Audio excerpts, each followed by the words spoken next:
Cette histoire me l'a envoyé Matteo, un garde forestier qui travaillait dans la cordillère patagonienne argentine.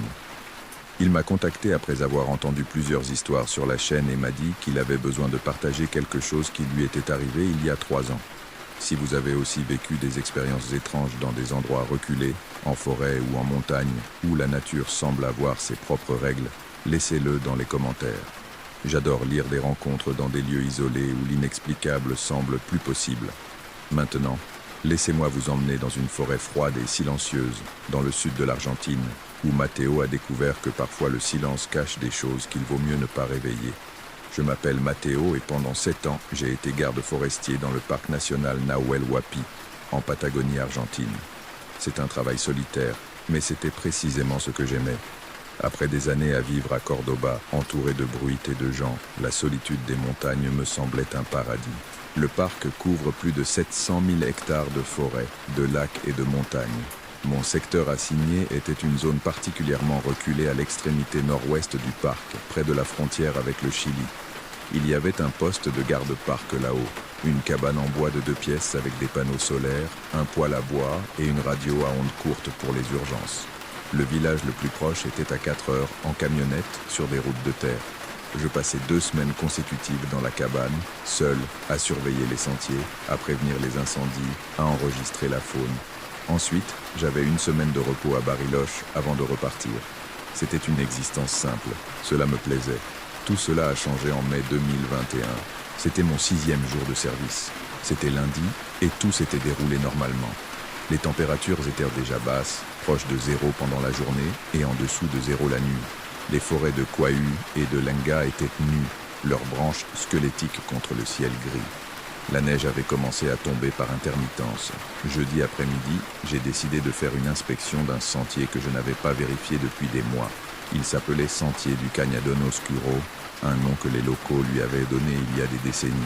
C'était un sentier de 8 km qui serpentait à travers une vallée étroite entre 2 montagnes, où le soleil n'atteignait presque jamais, même en été. Personne n'utilisait ce sentier.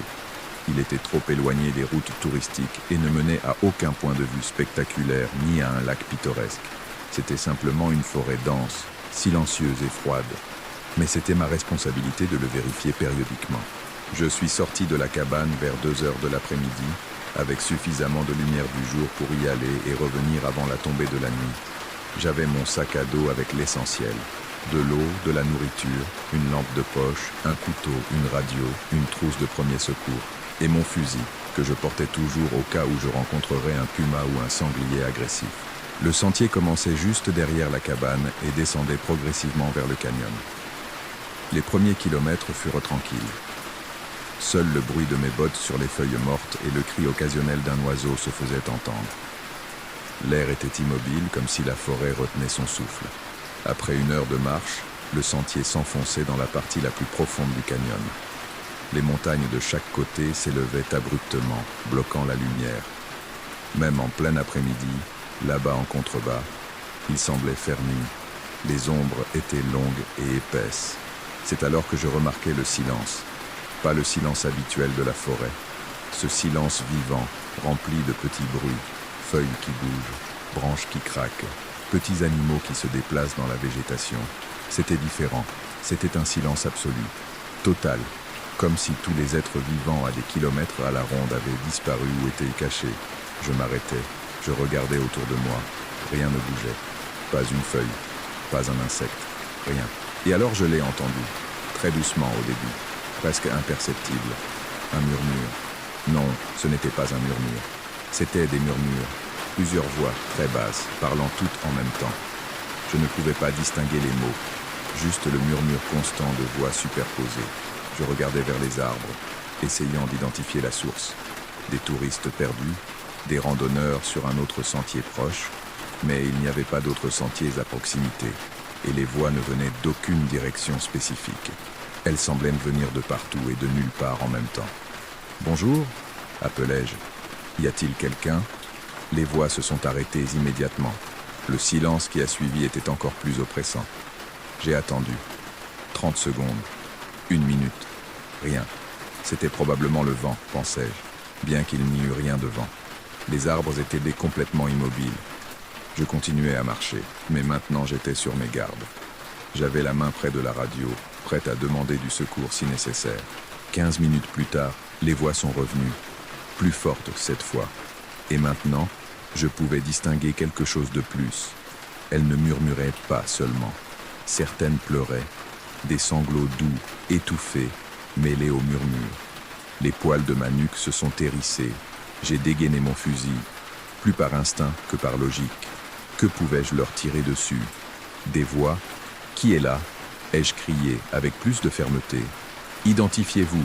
Cette fois, les voix ne se sont pas arrêtées. Au contraire, elles sont devenues plus intenses. Et alors, pour mon horreur absolue, j'ai entendu quelque chose qui a glacé mon sang.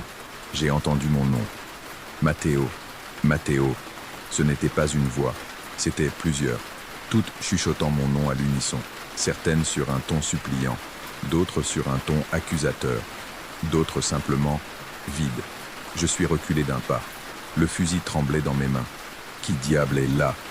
Matteo, viens. Matteo, aide-nous. Matteo. Les voix semblaient maintenant bouger, s'approchant, m'entourant.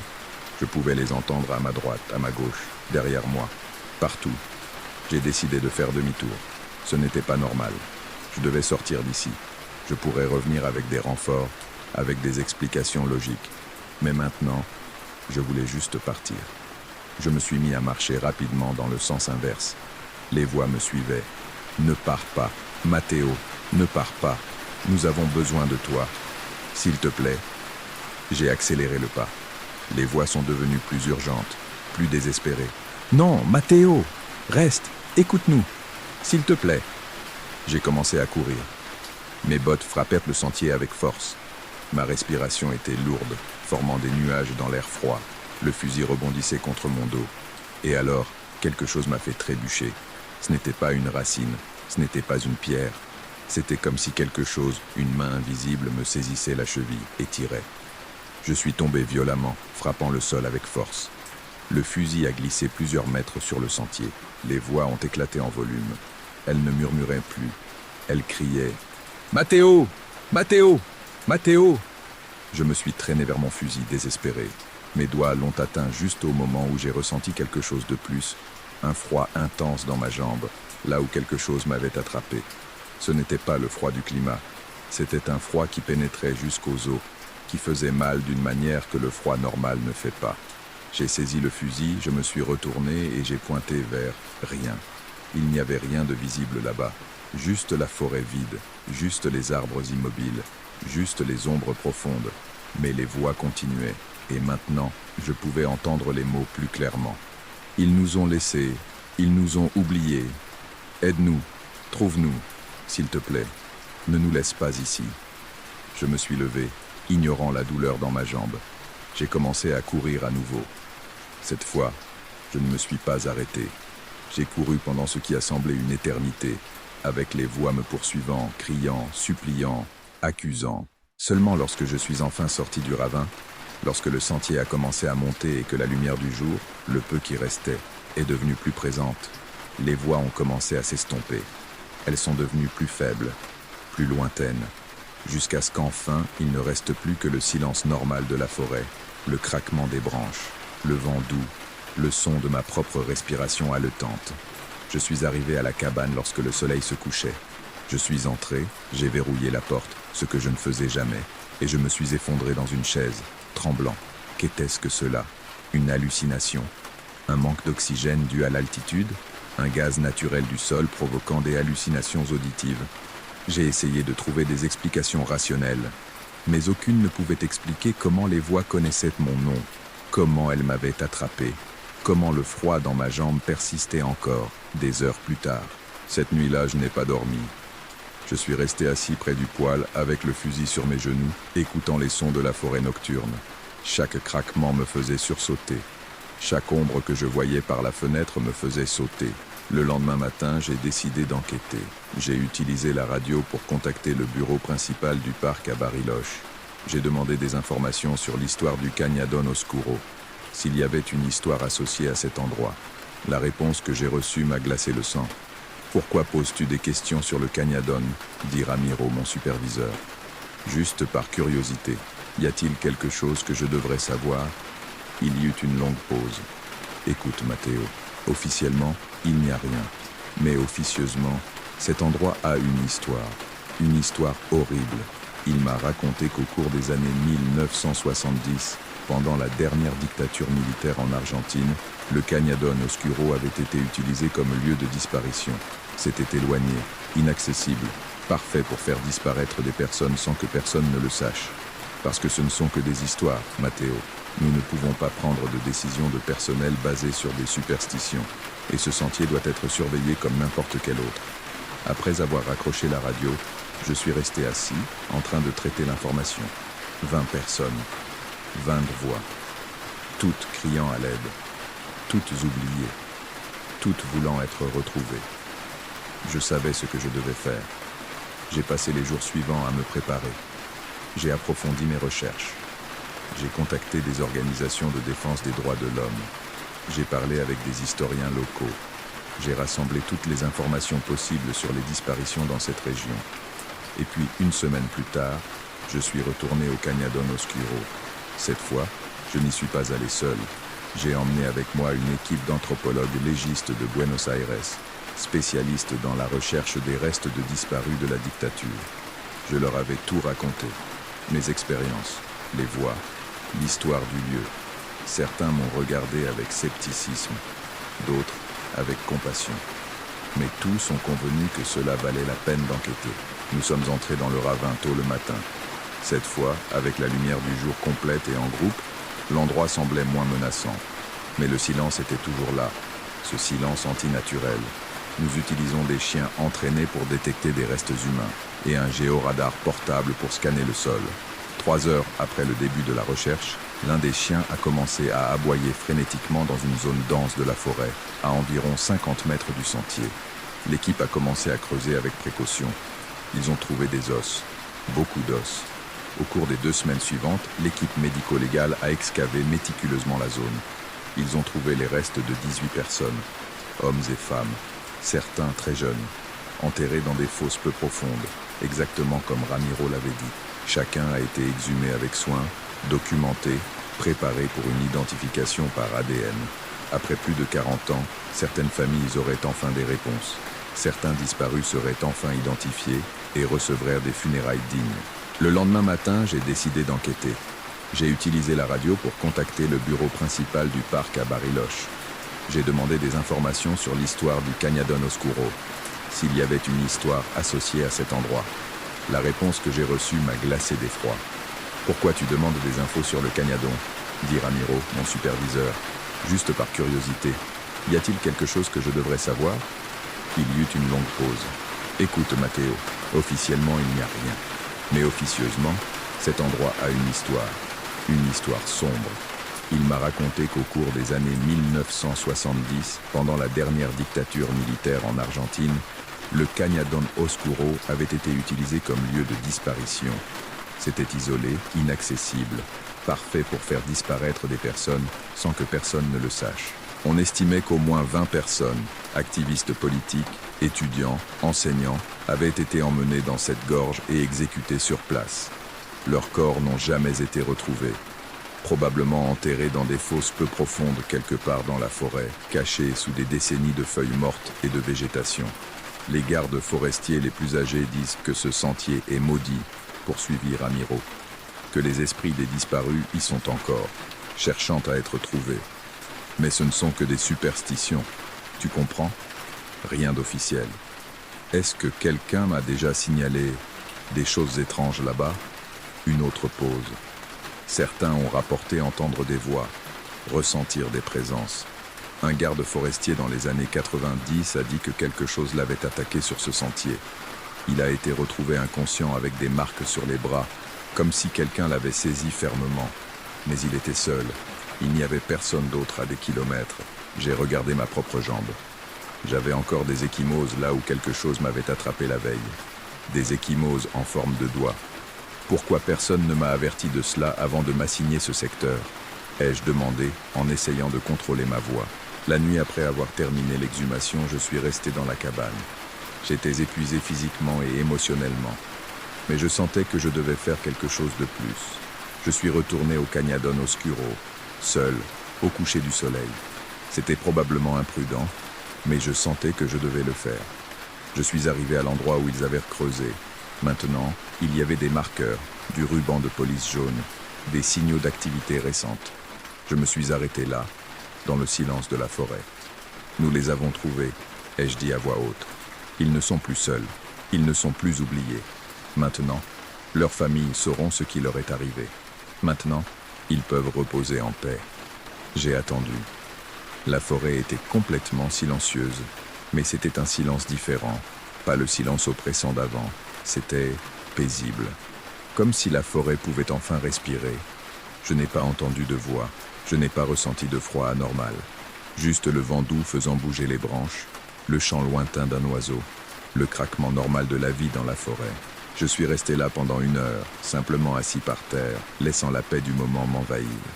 Quand je me suis finalement levé pour partir, j'ai ressenti quelque chose d'étrange. Une sensation de chaleur dans la poitrine, malgré le froid de la nuit.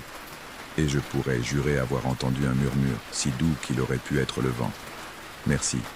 J'ai travaillé encore 6 mois comme garde forestier après cela. Je suis retourné plusieurs fois au Cañadón Oscuro. Je n'ai plus jamais entendu les voix. L'endroit semblait différent maintenant. Il était toujours solitaire, toujours sombre, mais la présence troublante avait disparu. Finalement, j'ai quitté mon emploi. Pas par peur, mais parce que je sentais que j'avais accompli quelque chose d'important là-bas. J'avais entendu quand d'autres n'ont pas entendu. J'avais aidé quand d'autres ont passé leur chemin. Maintenant, je vis à Bariloche. Je travaille comme guide touristique. Vie normale. Mais je porte toujours cette expérience en moi. Le souvenir de ces voix. Et la leçon que j'ai apprise. Parfois, les morts ont besoin des vivants. Pas pour leur faire peur, pas pour leur faire du mal, mais simplement pour être rappelés, pour être trouvés, pour que quelqu'un écoute enfin leur histoire. Le Cañadón Oscuro n'est plus un lieu maudit, c'est un lieu de mémoire. Et les voix qui criaient autrefois dans le désespoir reposent maintenant en paix.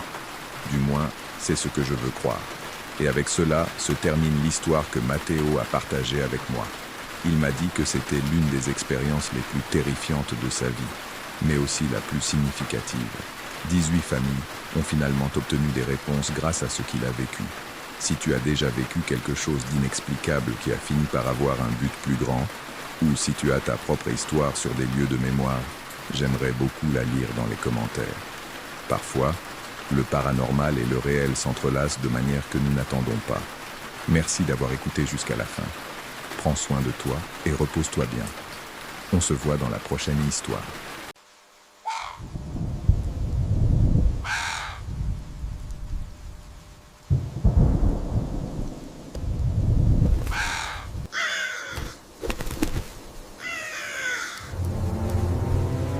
Cette histoire m'a été envoyée par un follower nommé Sébastien, qui travaillait comme opérateur technique dans une station de radio à Rosario, en Argentine. Ce qu'il m'a raconté sur ces dernières nuits dans cette station m'a empêché de dormir pendant des jours. Si vous avez également une expérience liée à des transmissions étranges, des voix qui ne devraient pas être là, ou des messages qui viennent de nulle part, j'aimerais beaucoup que vous partagiez cela dans les commentaires. Parfois, la technologie capte des choses auxquelles nous ne sommes pas préparés à entendre. Maintenant, laissez-moi vous emmener dans une cabine de radio aux premières heures du matin, où Sébastien a découvert que toutes les voix transmises ne proviennent pas des vivants. Je m'appelle Sébastien et pendant 4 ans, j'ai travaillé comme opérateur technique de nuit à Radio Milenio FM, une petite station à Rosario. C'était un travail solitaire mais bien payé. Mon service commençait à minuit et se terminait à 6 heures du matin. Pendant ces heures, j'étais le seul employé dans tout le bâtiment. La station occupait le 3e étage d'un vieux bâtiment au centre-ville. Aux étages inférieurs, il y avait des bureaux vides qui étaient habituellement loués mais qui étaient inoccupés depuis des années. Le propriétaire du bâtiment vivait à Buenos Aires et venait rarement à Rosario. Fondamentalement, après minuit, ce bâtiment de 5 étages était entièrement à moi. Mon travail était simple. Superviser la transmission automatisée pendant la nuit, m'assurer qu'il n'y ait pas de défaillance technique, modifier la programmation selon l'horaire établi et répondre à toute urgence. La plupart du temps, j'étais seul dans la cabine de contrôle, entouré d'écrans, de mélangeurs audio et du doux bourdonnement constant des équipements. J'aimais ça. Je suis naturellement introverti. La solitude ne me dérangeait pas. J'apportais mon ordinateur portable, regardais des séries, lisais. Parfois, je somnolais lorsque la programmation était stable. C'était un travail facile. C'était jusqu'en octobre 2022. La nuit du 12 octobre, je suis arrivé à mon poste comme d'habitude. Le speaker du service du soir, Mathias, était en train de terminer son émission en direct. Il m'a salué d'un geste en parlant dans le micro et 5 minutes plus tard, il est parti, me laissant seul. J'ai activé la programmation nocturne automatisée, un mélange de musique douce, quelques émissions préenregistrées d'interviews et des pauses publicitaires occasionnelles. Je me suis installé dans ma chaise pivotante avec mon café et j'ai ouvert mon ordinateur portable. Tout s'est déroulé normalement jusqu'à environ 1h30 du matin. J'étais en train de regarder une vidéo lorsque j'ai remarqué quelque chose d'étrange sur l'un des vumètres audio. Il y avait un pic de volume qui ne devrait pas être là. La programmation à ce moment-là était de la musique instrumentale douce, sans voix. Mais le vumètre montrait une activité vocale. Je fronçais les sourcils et augmentais le volume des moniteurs de la cabine pour écouter la transmission en direct. La musique instrumentale jouait normalement, mais en dessous, très doucement, presque imperceptible, il y avait autre chose. Une voix, ou plutôt un murmure, comme si quelqu'un chuchotait sous la musique. J'ai vérifié tout l'équipement. Aucun microphone n'était actif. Le signal venait directement des fichiers audio préenregistrés. Il ne devrait y avoir aucune voix. J'ai augmenté le volume du canal spécifique en l'isolant. Le murmure est devenu plus clair. C'était définitivement une voix masculine, parlant d'un ton bas, urgent, mais je ne pouvais pas distinguer les mots. J'ai vérifié les niveaux de toutes les sources audio. Tout était normal. Il n'y avait aucune interférence de fréquences externes. La voix était simplement là. Après environ 5 minutes, elle a disparu. La musique a continué normalement. Je pensais qu'il s'agissait probablement d'une interférence étrange. Parfois, les ondes radio captent des choses insolites, des conversations de radioamateurs, des signaux de taxi, n'importe quoi. J'ai noté l'incident dans le registre technique et j'ai poursuivi mon service. Mais à 3 heures du matin, cela s'est reproduit. Cette fois, j'étais plus vigilant. Le niveau audio montrait une activité vocale et j'ai immédiatement isolé la chaîne. La voix était là à nouveau, mais cette fois, elle était plus forte, plus claire, et elle parlait en espagnol. Vous pouvez m'entendre? Quelqu'un peut m'entendre. S'il vous plaît, j'ai besoin que quelqu'un m'écoute. La peau m'a hérissé. J'ai attrapé les écouteurs et je me les suis mis, augmentant le volume autant que possible. La voix est devenue parfaitement audible, bien qu'encore en dessous de la musique de fond. Je suis piégé. Je ne sais pas où je suis. Tout est sombre. Il fait si froid. Quelqu'un peut-il m'entendre? S'il vous plaît, dites que vous pouvez m'entendre. Mon cœur battait vite. Ce n'était pas une interférence normale. Cette voix semblait désespérée, réelle. J'ai saisi le microphone de la cabine. Techniquement, je ne devais pas interrompre la programmation, mais cela ressemblait à une urgence. Bonjour, je vous écoute. Où êtes-vous? Avez-vous besoin d'aide? La voix s'est arrêtée immédiatement. Silence total, sauf la musique de fond. J'ai attendu 30 secondes, 1 minute. Puis la voix est revenue, mais cette fois, elle semblait différente. Surprise. M'as-tu entendu? M'as-tu vraiment entendu? Oui, je vous écoute. Qui êtes-vous? Où êtes-vous? Je ne sais pas. Je ne sais pas. Je suis quelque part dans l'obscurité. Je ne vois rien. Je ne peux pas bouger. Je peux seulement parler, mais personne ne m'écoute jamais. Tu es le premier. Le premier en des années. Des années? Que veux-tu dire par là? Je suis ici depuis si longtemps, à parler, à crier, et personne ne m'écoute. Personne ne répond. Je pensais que j'étais seul. Je pensais que j'étais le seul. Quel est le seul? Je ne comprends pas. Es-tu blessé? As-tu besoin que j'appelle quelqu'un?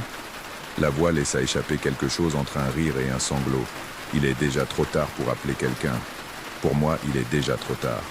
Mais toi, tu peux écouter. Cela signifie que tu es spécial, ou que tu seras bientôt ici avec moi. Un frisson me parcourut la colonne vertébrale. Que veux-tu dire par là?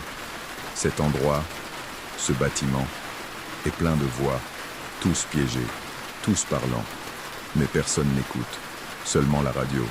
La radio nous écoute. La radio nous capture. Cela n'a pas de sens. Qui es-tu? Donne-moi ton nom. Il y eut une longue pause. Puis, je m'appelais Fernando. Fernando Castillo. Je travaillais là-bas, dans cette station, il y a longtemps. Le nom me semblait vaguement familier, comme si je l'avais déjà entendu, mais je ne me souvenais pas où. Fernando, qu'est-ce qui t'est arrivé? Je ne m'en souviens pas complètement, juste des fragments. Je travaillais de nuit, comme toi, tout seul dans le bâtiment. J'ai entendu quelque chose dans les transmissions, une voix demandant de l'aide, comme moi maintenant. Et je suis allé enquêter, je suis allé au sous-sol. Et alors, la voix s'est coupée. La musique a continué normalement. Les niveaux des microphones audio sont revenus à la normale. Fernando, tu es toujours là? Fernando? Rien. Il était parti. Je suis resté assis, avec les écouteurs encore sur la tête, le cœur battant sauvagement. Que venait-il de se passer? Était-ce une blague? Quelqu'un avait-il piraté notre signal? Mais le signal était crypté, et la voix avait répondu directement à mes questions en temps réel. Ce n'était pas un enregistrement. J'ai cherché sur Internet « Fernando Castillo Radio Milenio Rosario ». Les résultats m'ont glacé le sang. Fernando Castillo avait été opérateur technique de nuit à Radio Milenio FM en 2003. Il avait disparu une nuit de novembre. Il est arrivé à son poste et n'en est jamais ressorti. Sa voiture était encore dans le parking le matin suivant, mais il avait disparu sans laisser de traces.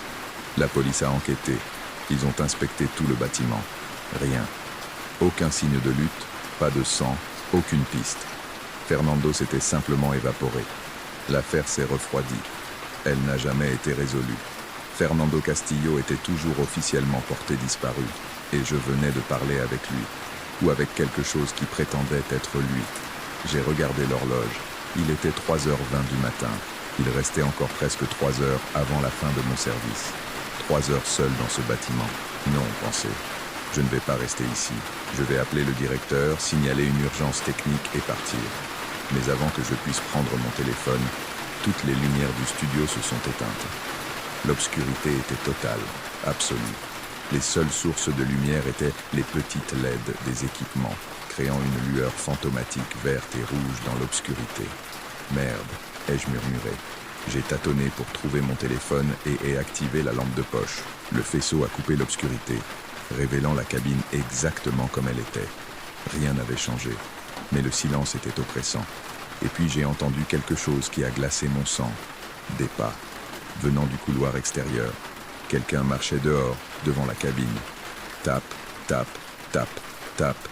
Des pas lents, lourds, s'approchant de la porte. La porte de la cabine était en verre. J'ai pointé ma lampe vers elle. Il n'y avait personne dans le couloir. Mais les pas continuaient. Tape, tape, tape, de plus en plus près. Et alors ils se sont arrêtés. Juste devant la porte. J'ai retenu mon souffle. Ma lampe de poche tremblait dans ma main, illuminant la porte vide. Alors, lentement, la poignée a commencé à tourner. Il n'y avait personne qui la touchait. Elle tournait simplement toute seule, centimètre par centimètre. « Éloignez-vous !» ai-je crié. « Quoi que tu sois, éloigne-toi !» La poignée a cessé de bouger. Et alors j'ai entendu la voix à nouveau. Mais cette fois, elle ne venait pas des équipements audio. Elle venait du couloir, juste de l'autre côté de la porte. J'ai dit que tu serais bientôt là avec moi. Je ne mentais pas. Je ne suis pas Fernando. Je ne suis pas toi. Laisse-moi tranquille. Je ne suis pas seul, Fernando. Nous sommes nombreux. Tous ceux qui ont disparu ici. Tous ceux qui ont entendu les voix. Tous piégés. Et maintenant tu nous as entendus. Maintenant tu es connecté. Maintenant tu fais partie de ça. Non! Je ne fais partie de rien. Un rire. Plusieurs voix riant en chœur. Certaines masculines, d'autres féminines. Toutes glacées, vides d'humanité. Le sous-sol. Va au sous-sol. C'est là que tout a commencé. C'est là que nous sommes. Viens avec nous. Rejoins-nous. Je ne vais aller dans aucun putain de sous-sol. Alors tu ne comprendras jamais. Tu ne te libéreras jamais. Les voix te suivront. Chaque transmission, chaque fréquence. Tu nous entendras toujours. À moins que tu ne viennes. À moins que tu ne vois la vérité. Les lumières s'allumèrent soudainement. Le couloir était vide. Les équipements recommencèrent à fonctionner normalement. La programmation continuait comme si de rien n'était. Mais je savais que quelque chose avait changé. Je pouvais le sentir. Les 3 jours suivants furent un cauchemar. Chaque nuit où je travaillais, les voix revenaient. Pas seulement celle de Fernando. Il y en avait d'autres, des dizaines d'autres voix. Toutes chuchotant, toutes parlant en même temps, toutes sous la musique, sous les programmes, toujours là. J'ai essayé de les ignorer. J'ai essayé de baisser le volume des moniteurs, d'utiliser des bouchons d'oreilles. Mais peu importait. Je les entendais de toute façon, dans ma tête, comme si elles s'étaient installées dans mon esprit. Et toutes disaient la même chose. Va au sous-sol. Le 4e jour, je n'en pouvais plus. Je devais savoir. Je devais comprendre ce qui se passait. À 2 heures du matin, j'ai pris une grande lampe de poche, j'ai quitté la cabine de contrôle et je suis descendu les escaliers vers le sous-sol. Le bâtiment avait 2 sous-sols. Le premier était relativement normal. Zone de stockage, salle de maintenance, l'ancien chauffe-eau. Mais il y avait une porte au fond qui menait au 2e sous-sol. Une porte en métal rouillée avec un vieux cadenas. La cadenas était ouverte. Elle ne devrait pas être ouverte. Personne ne descendait au 2e sous-sol. Selon le directeur, il était scellé depuis des années à cause de problèmes d'humidité. J'ai poussé la porte lentement. Elle a grincé sur ses charnières rouillées. Derrière, il y avait un escalier en béton descendant dans l'obscurité absolue. Je suis descendu lentement.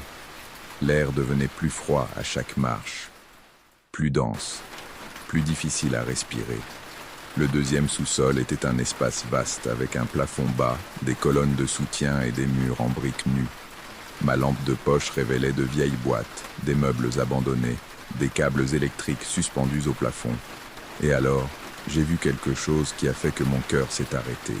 Au centre du sous-sol, il y avait des équipements radio, des équipements anciens des années 60 ou 70, transmetteurs, récepteurs, antennes improvisées. Tout connecté de manière chaotique avec des câbles qui s'entrelaçaient comme une toile d'araignée. Et les équipements étaient allumés.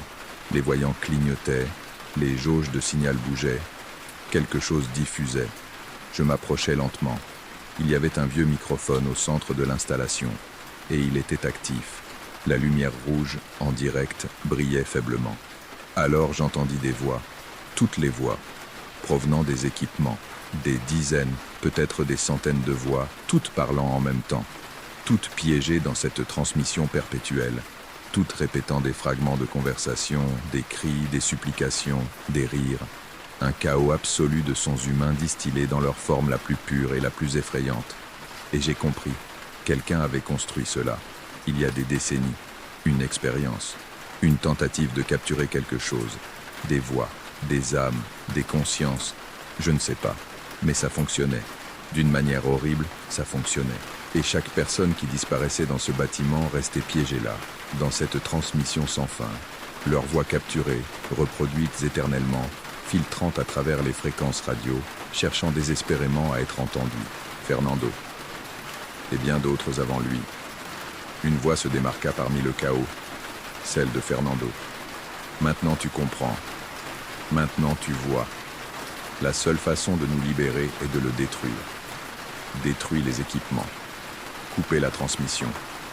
Libère-nous. Ma main tremblait alors que je m'approchais du panneau principal. Il y avait des interrupteurs, des câbles, des fusibles. Je pouvais simplement tout arracher, détruire l'installation. Mais alors, une autre voix parla. Plus vieille, plus profonde, plus effrayante. Si tu le détruis, tu nous libéreras, mais tu mourras aussi. L'énergie contenue ici est immense. Une rétroaction, une explosion de fréquences. Elle te brisera l'esprit. Elle te tuera. Je suis resté paralysé, la main tendue vers les câbles. Mais si tu ne le fais pas, poursuivit la voix, il t'absorbera éventuellement. Comme il l'a fait avec nous. Tu es déjà connecté. Tu nous as déjà entendus. Ce n'est qu'une question de temps. Un piège. C'était un piège parfait. Le détruire me tuerait. Ne pas le détruire me condamnerait lentement. Alors j'ai eu une idée désespérée. Je ne le détruirai pas. Je le déconnecterai. Je couperai l'énergie progressivement, pas brusquement. Je démonterai le système pièce par pièce, permettant à l'énergie de se dissiper lentement. J'ai passé les 3 heures suivantes à travailler méthodiquement. J'ai débranché les câbles un par un. J'ai éteint les transmetteurs progressivement. J'ai démonté l'installation avec précaution, comme si je désactivais une bombe. Les voix criaient, imploraient, me maudissaient, me suppliaient de m'arrêter, me suppliaient de continuer. Un chaos d'opinions contradictoires. Mais j'ai continué, jusqu'à ce que finalement, le dernier transmetteur s'éteigne. La dernière lumière s'éteignit. Silence. Silence complet pour la première fois en heures. Et alors, très doucement, j'ai entendu un soupir collectif, comme si des centaines de personnes avaient expiré leur dernier souffle en même temps. Et puis, rien. Je suis descendu du sous-sol à l'aube.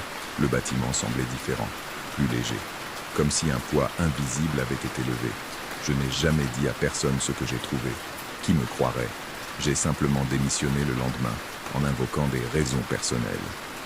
Radio Millennium a fermé 3 mois plus tard. Des problèmes financiers, ont-ils dit. Mais je crois que le bâtiment n'avait simplement plus l'énergie sombre qui le maintenait actif pendant des décennies. Le bâtiment a été démoli l'année dernière. Maintenant, il y a un parking à sa place. Mais parfois, quand je passe en voiture là-bas tard dans la nuit, j'éteins la radio. Parce qu'occasionnellement, très occasionnellement, j'entends encore des voix dans le statique entre les stations. Des voix qui murmurent « merci ». Ou peut-être que ce n'est que mon imagination. Peut-être ont-ils été réellement libérés. Ou peut-être que certaines voix ne trouvent jamais le silence complet. Je ne sais pas. Et je préfère ne pas le découvrir. C'est ce que Sébastien m'a raconté. Il m'a dit qu'il n'a jamais repris le travail à la radio, qu'il a maintenant un emploi complètement différent, loin de tout type de transmission. Si cette histoire t'a autant marqué que moi, fais-le moi savoir dans les commentaires. Et si tu as déjà travaillé à la radio, à la télévision ou dans tout autre média et que tu as vécu quelque chose d'inexplicable, j'aimerais connaître ta version. Parfois, il est rassurant de savoir que nous ne sommes pas seuls dans ces expériences. Repose-toi bien, prends soin de toi, et on se retrouve bientôt pour la prochaine histoire.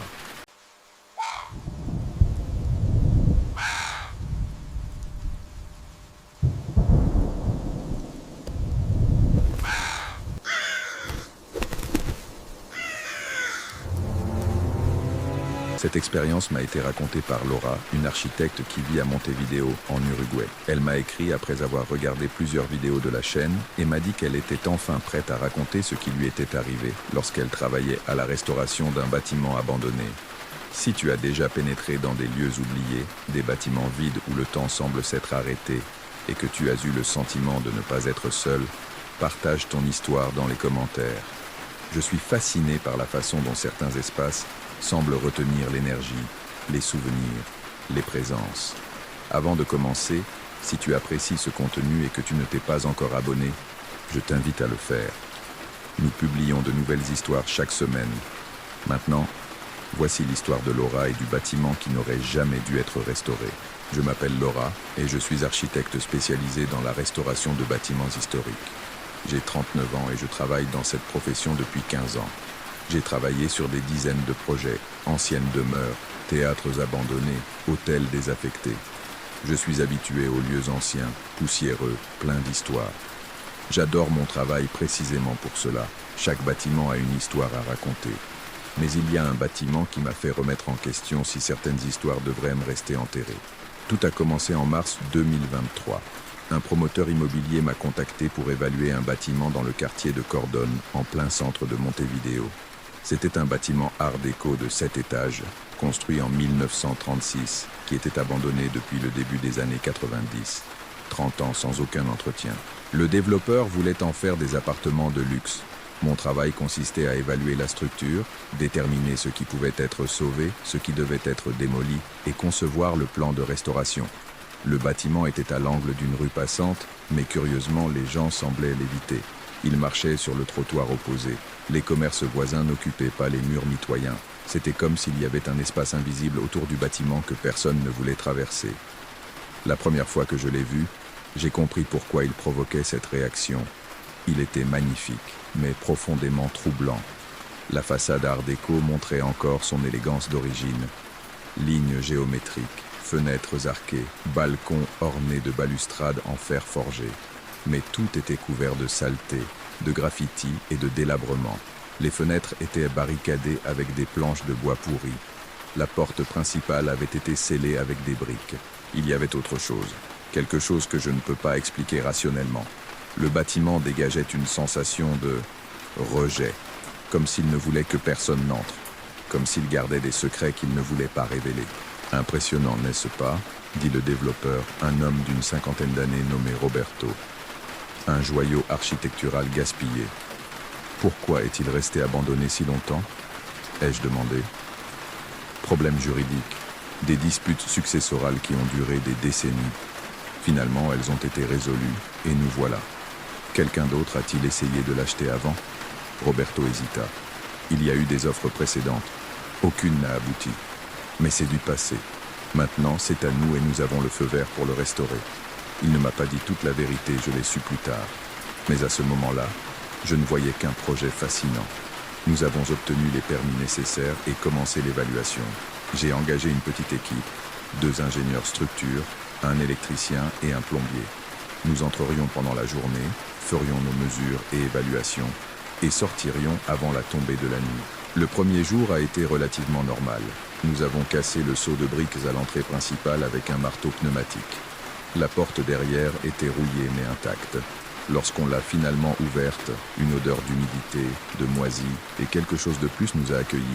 Quelque chose de sucré et de pourri que je n'ai pas réussi à identifier. Le hall était spectaculaire. Sol en mosaïque avec des motifs géométriques art déco, bien que couvert de poussière et de débris. Un escalier en marbre montait majestueusement vers les étages supérieurs. Il y avait un vieux ascenseur avec des portes en grille métallique, évidemment hors d'usage après 30 ans.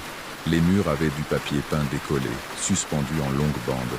Il y avait des graffitis récents dans certaines zones. Apparemment, des sans-abri étaient entrés par une fenêtre à un moment donné. Mais en général, le bâtiment était remarquablement intact. Nous avons commencé au rez-de-chaussée. C'était un hall d'entrée et des bureaux commerciaux. Nous avons examiné la structure, pris des photos, fait des notes. Tout semblait solide. Le bâtiment était étonnamment bien construit.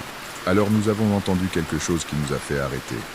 Un bruit métallique, comme si quelqu'un avait fermé une porte violemment à l'un des étages supérieurs. Clang. Nous nous sommes tous regardés. « Y a-t-il quelqu'un d'autre ici ?» a demandé Diego, l'un des ingénieurs. « Ce ne devrait pas, » ai-je répondu. « Nous avons scellé l'entrée après être entrés. Probablement quelque chose qui est tombé, » a dit Marcos, l'autre ingénieur. « Cet endroit est plein de choses lâches. » Nous avons continué à travailler, mais j'étais maintenant en alerte, écoutant. 1 heure plus tard, nous avons entendu des pas, clairs, sans équivoque. Quelqu'un marchant à l'étage supérieur. Le son de chaussures sur le parquet en bois. Tap, tap, tap, tap. D'accord, il y a définitivement quelqu'un ici, a dit l'électricien, Javier. Je vais vérifier, et dit, en prenant ma lampe de poche. Veux-tu que nous allions avec toi? A proposé Diego. Non, continuez à travailler. C'est probablement un squatteur qui n'est pas sorti quand nous avons bouché l'entrée. Je leur dirai de partir. Je suis monté les escaliers en marbre. Chaque pas résonnait dans l'espace vide. Les escaliers étaient recouverts de poussière, et je pouvais voir clairement qu'il n'y avait pas de traces récentes, sauf les miennes. Le premier étage avait été composé d'appartements résidentiels. Il y avait un long couloir avec des portes de chaque côté. La plupart étaient ouvertes, révélant des appartements vides avec des meubles anciens couverts de draps, des papiers jaunis éparpillés sur le sol, des bouteilles vides. « Bonjour » ai-je appelé. « Y a-t-il quelqu'un ici ?» C'est un bâtiment privé. Ils doivent partir. Silence. Je marchais dans le couloir, vérifiant chaque appartement. Tous vides. Il n'y avait aucun signe d'occupation récente. Aucune couverture, aucune trace de feu de camp, aucun déchet frais. S'il y avait des squatteurs, ils étaient repartis depuis longtemps. Mais alors j'ai entendu à nouveau les pas. Cette fois, ils venaient de l'étage supérieur. 2e étage. Tac, tac, tac, tac. Je suis monté au 2e étage. Même disposition, long couloir, appartements de chaque côté, tous vides. Cela n'a pas de sens, murmurait. Les pas ont recommencé. 3e étage. Je commençais à me frustrer. Quelqu'un me jouait-il un tour? Je suis monté au 3e étage. Rien. 4e étage. Rien. Quand je suis arrivé au 5e étage, je me suis arrêté. Cet étage semblait différent. L'air était plus froid, plus lourd. Et il y avait une odeur. Cette odeur douce et pourrie du hall, mais beaucoup plus forte ici. Le couloir était plus sombre que les autres. Certaines portes étaient refermées. Je marchais lentement, éclairant chaque porte avec ma lampe de poche. Puis j'ai remarqué quelque chose d'étrange. Sur une des portes, appartement 5C, il y avait quelque chose gravé dans le bois. Je me suis approché pour mieux voir. Ce étaient des mots, gravés profondément, comme avec un couteau ou un clou. Il disait « N'entrez pas » et en dessous, « Elle est encore là ». Une chair de poule m'a parcouru le dos. J'ai essayé de tourner la poignée de l'appartement 5C. Elle était verrouillée. Puis j'ai entendu quelque chose qui a fait arrêter mon cœur. Une voix de femme, chantant. Elle venait de l'intérieur de l'appartement 5C. C'était une berceuse, douce, mélodique, mais il y avait quelque chose de profondément perturbant en elle. La mélodie était correcte, mais le ton était vide, sans émotion, comme un enregistrement en boucle. Dors, dors, mon enfant, dors sans peur. Maman est là, maman sera toujours là. Bonjour, dis-je en frappant à la porte. Y a-t-il quelqu'un à l'intérieur? La chanson s'arrêta brusquement. Silence. Je m'appelle Laura. Je suis architecte. Ce bâtiment va être restauré. S'il y a quelqu'un qui vit ici, j'ai besoin qu'il sorte. Je peux vous aider à trouver un autre endroit. Plus de silence. Et puis, une voix. La même voix qui chantait. Mais maintenant, elle semblait différente, plus proche, juste de l'autre côté de la porte. « Tu vas m'emmener voir mon bébé ?» Les mots me glacèrent. « Je ne comprends pas. Quel bébé? Vous ne pouvez pas emmener mon bébé. Il est à moi. Je m'en occupe. Je le protège. Madame, personne ne va prendre quoi que ce soit. J'ai juste besoin que vous ouvriez la porte. » Un bruit étrange vint de l'autre côté, comme des griffes, des ongles raclant le bois. Je ne peux pas ouvrir. Il m'a enfermé. Il m'a enfermé avec mon bébé. Il a dit que c'était pour notre bien. Mais mon bébé a cessé de bouger. Il a arrêté de pleurer. Et maintenant, je ne fais que dormir. Je chante seul. J'espère seul. Ma main tremblait sur la poignée. Combien de temps est-ce que tu es là-dedans? Je ne sais pas. Très longtemps. Tellement longtemps. Quelle année sommes-nous? 2023. Un bruit horrible venait de l'autre côté de la porte. Un gémissement, un sanglot, quelque chose entre rire et pleurs. Tant de temps seul avec mon bébé. Je reculai de la porte. Quelque chose n'allait vraiment pas ici. Je devais sortir. Je devais appeler à l'aide. Je courus vers les escaliers. Mais quand je suis arrivé, j'ai vu quelque chose qui m'a fait trébucher et tomber. Il y avait une femme debout au début des escaliers. Il était jeune, peut-être 25 ans. Il portait une robe des années 50, décolorée et sale. Ses cheveux étaient longs et en désordre. Et dans ses bras, elle tenait quelque chose enveloppé dans une vieille couverture. Nous nous regardâmes fixement. Ses yeux étaient sombres, creusés, désespérés. « Tu vas m'aider ?» chuchota-t-elle. « S'il te plaît, aide-moi à sortir. Il m'a enfermé il y a si longtemps. »« Qui t'a enfermé ?»« Mon mari. Il a dit que j'étais malade, que le bébé était malade, que nous devions rester ici jusqu'à ce que nous soyons guéris. Mais nous ne nous sommes jamais guéris, et il n'est jamais revenu. » Je fis un pas vers elle, tendant la main. « Je peux t'aider. Viens avec moi. Sortons d'ici. » Elle sourit. Ce fut le sourire le plus triste que j'ai jamais vu de ma vie. « Je ne peux pas sortir. J'ai essayé pendant des années, mais je reviens toujours ici, toujours à l'appartement 5C. Qu'as-tu dans tes bras ?» Elle regarda en bas vers la couverture. Lentement, elle releva un coin pour me montrer ce qu'elle tenait. Ce n'était pas un bébé. C'était un petit squelette. Un squelette d'enfant, soigneusement enveloppé dans la couverture décolorée. J'ai crié. Je ne pouvais pas m'en empêcher. Et quand j'ai crié, elle a disparu. Elle s'est simplement évaporée comme de la fumée. Je suis descendu les escaliers en trébuchant, tombant presque plusieurs fois. Je suis arrivé au rez-de-chaussée où mon équipe travaillait toujours. « Nous devons partir !» ai-je crié. « Maintenant !» Ils m'ont regardé, alarmé par mon état. « Qu'est-ce qui s'est passé? Tu vas bien ?» Je ne vais pas bien. Il y a quelque chose de très mauvais dans cet immeuble. Au 5e étage. Appartement 5C. Nous devons appeler la police. Laura, calme-toi. Qu'as-tu vu? Je leur ai tout raconté. La voix, la femme, le squelette. J'espérais qu'ils penseraient que j'étais folle, mais Diego et Marcos ont échangé un regard significatif. « Nous devons te dire quelque chose, » dit enfin Diego. « Pendant que tu étais en haut, nous avons trouvé ceci. » Il m'a montré un vieux journal qu'ils avaient trouvé parmi les décombres. Il était jauni, cassant, daté de juillet 1957. Le titre disait « Tragédie dans un immeuble de Cordon. Femme et bébé retrouvés morts ». J'ai lu l'article avec des mains tremblantes. Il racontait l'histoire d'une jeune femme, Maria Elena Suarez, âgée de 24 ans, qui vivait dans l'appartement 5C avec son mari et son bébé de 3 mois. Le mari, Roberto Suarez, avait été arrêté pour homicide. Selon l'article, Roberto souffrait de troubles délirants et était convaincu que sa femme et son bébé étaient possédés par des démons. Il les a enfermés dans l'appartement et a emporté la clé. Les voisins ont entendu des cris et des pleurs pendant des jours, mais Roberto leur a dit qu'ils étaient malades et avaient besoin de quarantaine. Lorsque la police est finalement entrée, une semaine plus tard, ils ont trouvé Maria Elena morte de déshydratation et de faim. Le bébé était mort quelques jours auparavant. Maria Elena l'avait continué à bercer, lui chantant, même après sa mort. Roberto a été envoyé dans un hôpital psychiatrique où il est mort des années plus tard. L'appartement 5C n'a jamais été reloué. Certains disaient que les voisins entendaient chanter pendant la nuit. D'autres disaient qu'ils voyaient une jeune femme regarder par la fenêtre tenant quelque chose dans ses bras. L'immeuble a commencé à se vider progressivement. Les gens ne voulaient plus y vivre. En 1990, le dernier locataire était parti et l'immeuble est resté abandonné.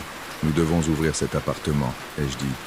Nous devons retrouver ses restes et lui offrir des funérailles appropriées. Nous avons appelé la police. Ils sont venus avec une équipe médico-légale. Ils ont forcé la porte de l'appartement 5C. Ce qu'ils ont trouvé a confirmé l'histoire du journal. Dans la chambre principale, ils ont trouvé des restes humains.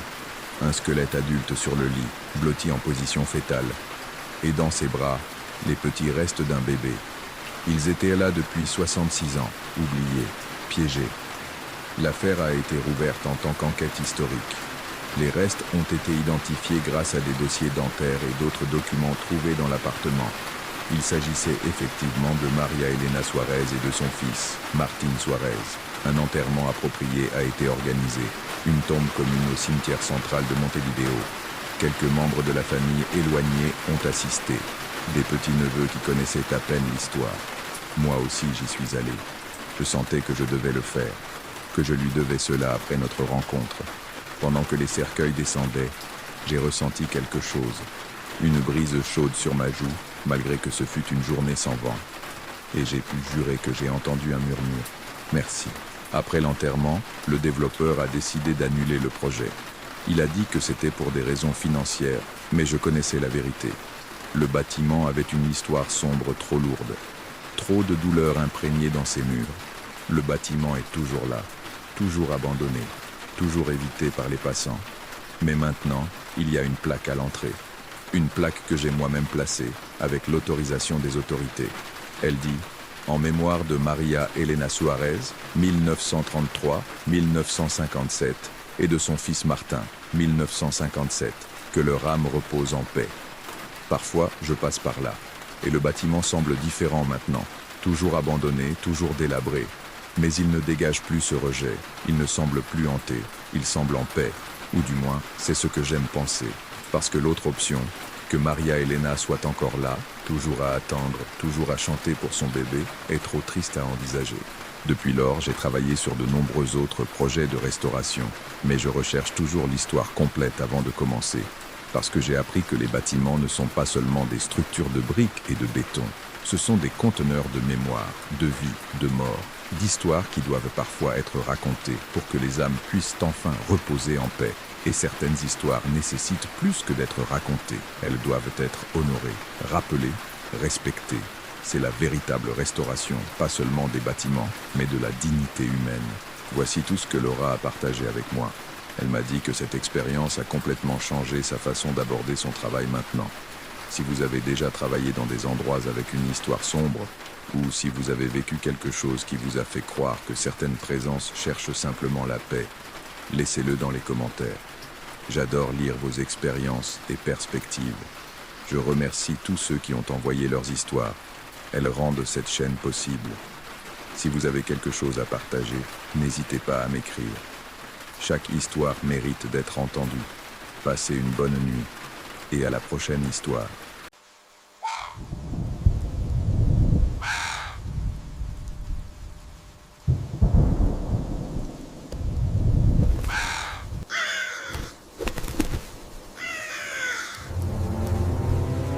Cette histoire m'a été envoyée par un follower nommé Marcos qui a travaillé pendant 1 an dans une station-service en bordure de route à l'extérieur de Monterrey, au Mexique.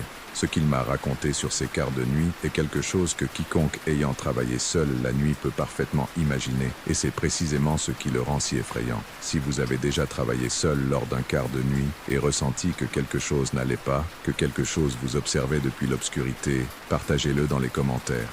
Je suis fasciné par la façon dont les endroits les plus ordinaires peuvent devenir complètement différents lorsque la nuit tombe.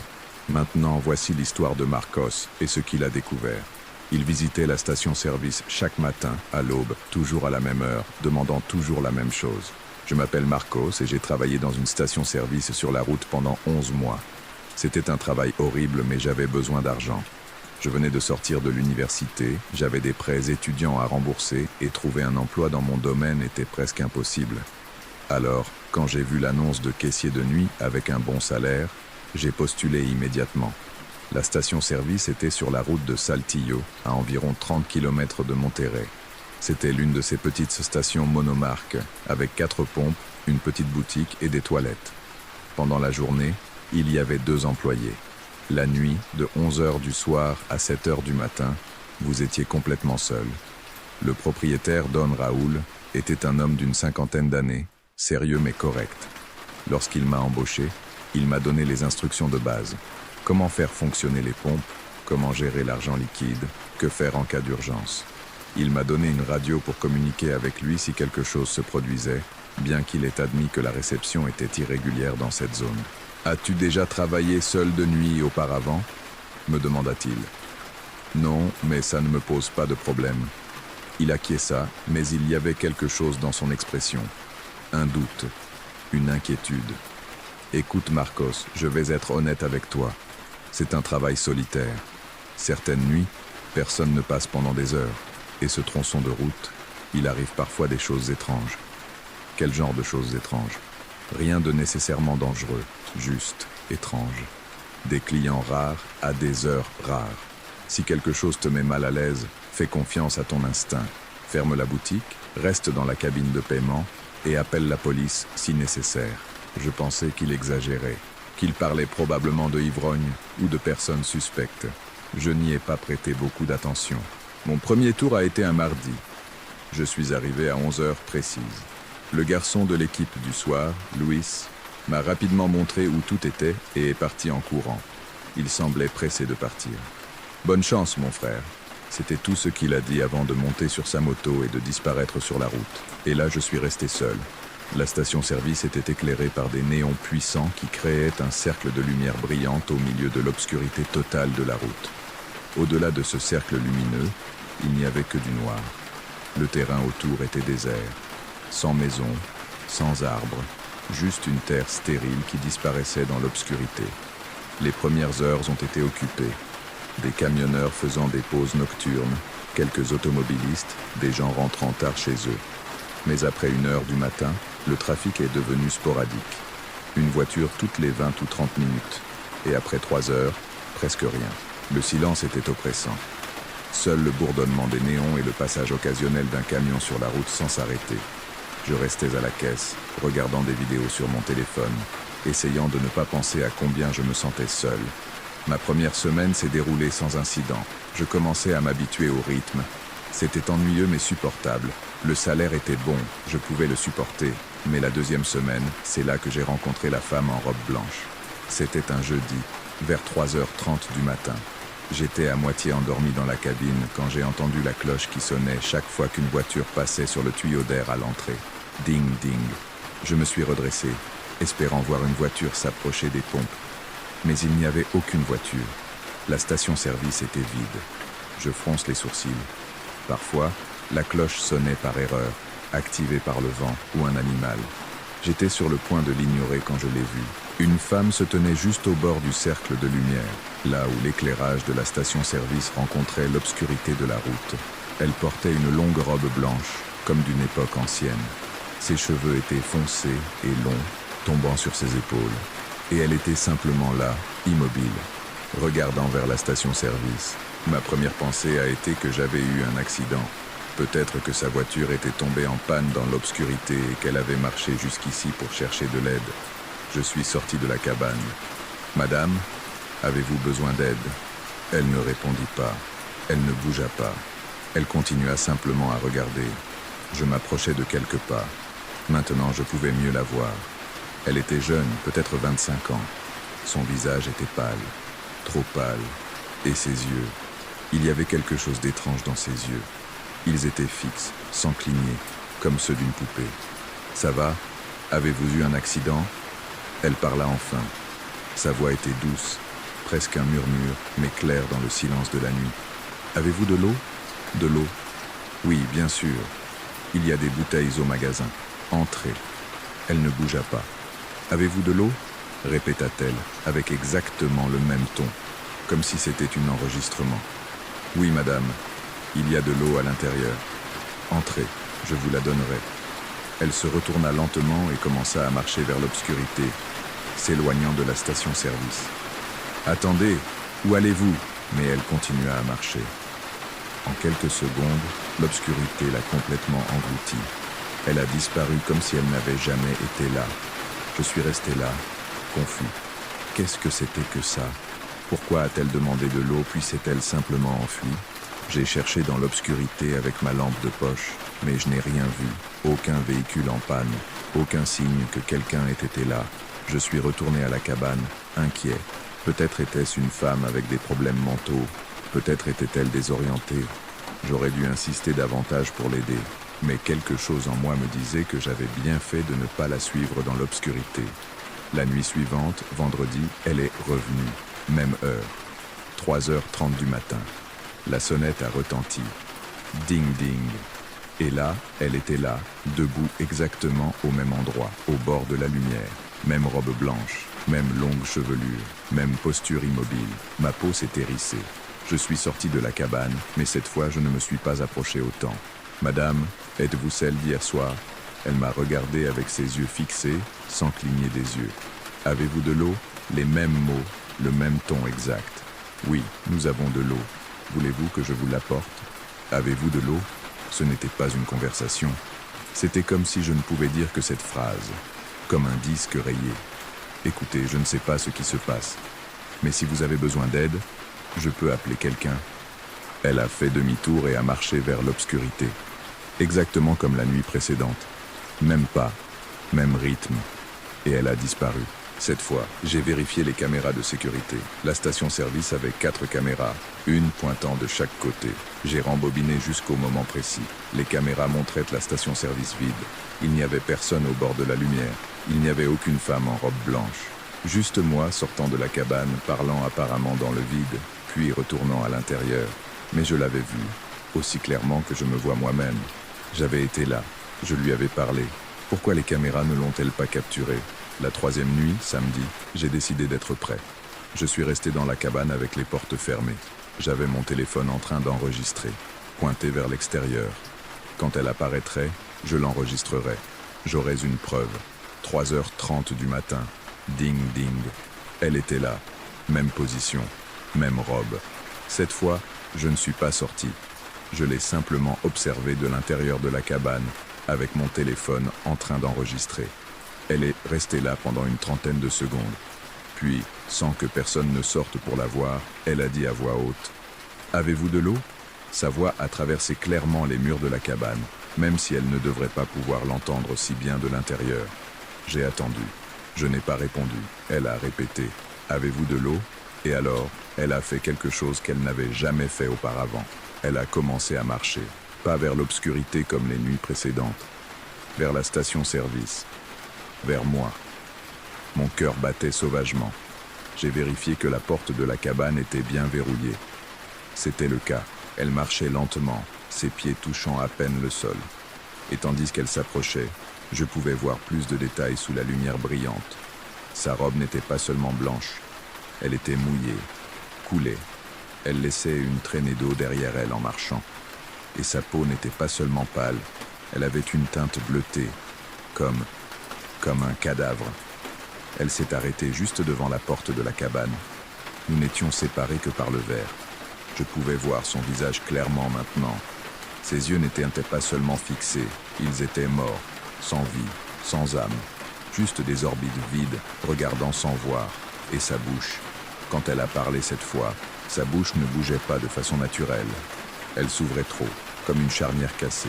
« Avez-vous de l'eau » L'eau continuait de goûter de sa robe, formant une flaque à ses pieds. « Non » murmurait. « Nous n'avons pas d'eau. Va-t'en, s'il te plaît. Pars !» Elle pencha la tête d'une manière impossible, trop loin, comme si son cou n'avait pas d'os. « J'ai besoin d'eau. Je suis en train de sécher. » Et alors j'ai vu quelque chose qui a failli faire éteindre mon esprit. Sa peau a commencé à se fissurer, littéralement, comme de la terre sèche. Des fissures apparaissaient sur son visage, sur ses bras, sur chaque centimètre de peau visible. Et de ces fissures, au lieu de sang, sortait de l'eau sale, boueuse. J'ai crié. Je ne pouvais pas m'empêcher. Et au moment où j'ai crié, elle a disparu. Elle n'était plus là. La mare d'eau restait sur le sol, mais elle s'était évaporée. Elle tremblait de façon incontrôlable. J'ai vérifié mon téléphone. La vidéo montrait la station-service vide. Aucune femme, aucune mare d'eau. Juste moi, assis dans la cabane, regardant dans le vide. Mais quand j'ai ouvert la porte de la cabane, la mare d'eau était toujours là, réelle, tangible. Je pouvais la toucher. Elle était froide et sentait l'eau stagnante comme l'eau d'un vieux lac. J'ai appelé Don Raoul immédiatement, à 4 heures du matin. « Marcos, qu'est-ce qui s'est passé? Tu vas bien ?»« Non, je ne vais pas bien. Il y a quelque chose ici. Une femme. Elle apparaît toutes les nuits à 3h30. Elle demande de l'eau. Et cette nuit, elle s'est approchée et moi, j'ai vu... » Je ne pouvais pas l'expliquer de manière cohérente. Don Raoul poussa un soupir lourd. La femme en robe blanche. J'aurais dû te le dire dès le début. Tu en sais quelque chose? Tous les employés de nuit la voient éventuellement. C'est pourquoi personne ne tient longtemps en poste de nuit. Le garçon avant toi n'a résisté que 3 semaines. Qui est-elle? Qu'est-ce que c'est?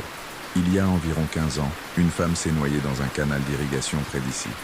Sa voiture a quitté la route lors d'une tempête. La voiture est tombée dans le canal et elle n'a pas pu en sortir.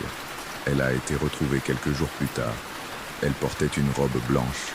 Elle allait à un mariage. Et pourquoi apparaît-elle ici? La station-service a été construite juste à l'endroit où se trouvait le canal. Ils l'ont comblé il y a environ 20 ans et ont construit la station dessus. Je pense qu'elle ne sait pas que le canal n'existe plus. Elle continue de chercher de l'eau, elle continue d'essayer, je ne sais pas, peut-être retourner là où elle est morte. Pourquoi ne m'as-tu pas dit cela avant? Parce que si je te l'avais dit, tu n'aurais pas accepté le travail. Écoute, elle ne fait pas de mal, elle apparaît, demande de l'eau et s'en va. Ignore-la simplement. Reste à l'intérieur à 3h30 et laisse-la faire ce qu'elle doit faire. Mais ce soir, elle s'est approchée et je l'ai vue. Elle a commencé à se fissurer. De l'eau sortait de sa peau. Il y eut une longue pause. Je n'avais jamais entendu dire qu'il fasse cela. Il ne s'était jamais approché autant de personnes. Marcos, si tu veux démissionner, je comprends parfaitement. Je te paierai les 2 semaines complètes. J'aurais dû démissionner sur le champ. Toute personne saine d'esprit l'aurait fait. Mais j'avais désespérément besoin d'argent. Et une partie stupide de moi pensait que peut-être si je l'ignorais simplement, si je restais à l'intérieur avec les portes fermées, ça irait. Je vais continuer, dis-je. Mais si elle s'approche à nouveau, je pars immédiatement. Compris. Garde mon numéro en numérotation rapide. Et Marcos, ne quitte pas la cabine après 15h15, peu importe quoi. J'ai continué à travailler. Chaque nuit était une torture d'anticipation en attendant 15h30. Et chaque nuit, elle apparaissait. Parfois, elle restait au bord de la lumière. D'autres fois, elle marchait plus près. Mais elle ne s'est jamais approchée autant que cette première fois. Toujours la même question. Avez-vous de l'eau? Toujours la robe blanche mouillée. Toujours ses yeux morts. J'ai appris à l'ignorer. Je mettais des écouteurs avec de la musique forte. Je ne regardais pas dehors entre 3h30 et 4h. J'attendais simplement que cela passe. Mais alors, 2 mois après avoir commencé, quelque chose a changé. C'était une nuit pluvieuse. Forte tempête, éclairs, tonnerre. Le genre de nuit où presque personne n'est sur la route. J'étais dans la cabane, écoutant la pluie frapper le toit en métal. 3h30 du matin. La sonnette n'a pas retenti. Elle ne pouvait pas sonner avec la tempête. Mais quelque chose m'a fait regarder dehors. Elle était là. Mais cette fois, elle n'était pas seule. Il y avait d'autres figures avec elle. 5, peut-être 6, toutes vêtues de vêtements mouillés, toutes avec cette peau pâle et bleutée, toutes regardant vers la station-service. Et toutes ont commencé à marcher vers moi en même temps. Non, non, non, non, répétai-je, reculant dans la cabane. Elles se sont approchées des fenêtres, ont pressé leur visage contre le verre, laissant des marques d'eau. Leurs bouches s'ouvraient et se fermaient sans synchronisation, comme des poissons hors de l'eau. Et tous parlaient en même temps, leurs voix se superposant dans un horrible chœur. « Oh, nous avons besoin d'eau. Rends-nous l'eau. Ils nous ont privés d'eau. Où est l'eau? Nous nous étouffons sans eau. Oh, oh, oh, oh, oh, oh. » Les voix devenaient plus fortes, plus insistantes. Les fenêtres ont commencé à vibrer avec le son. Les lumières de la station-service clignotaient. J'ai pris le téléphone pour appeler Don Raoul, la police, n'importe qui. Mais il n'y avait pas de signal. La tempête avait renversé les tours.